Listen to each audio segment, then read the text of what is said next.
మాగ్గీ, Yippee noodles తినకూడదా? ఇవాల్టి తరం చిన్న, పెద్ద అందరూ ఇష్టపడే స్నాక్ మాగ్గీ లేదా యిప్పీ నూడిల్స్. కాని ఆరోగ్యపరంగా ఇవి మంచివేనా? తెలుసుకుందాం. 1. మైదాతో తయారీ. ఈ నూడిల్స్ 2 మైదాతో తయారవుతాయి. మైదా అంటే శరీరానికి పోషణ తక్కువ.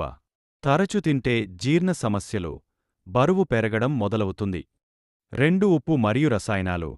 ఇవిట్లో సోడియం, ఉప్పు ఎక్కువగా ఉంటుంది.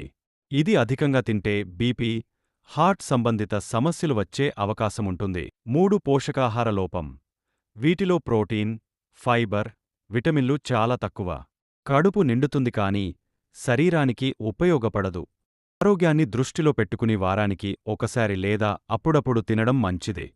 రోజూ తినడం వల్ల మన ఆరోగ్యమే రిస్క్లో పడుతుంది.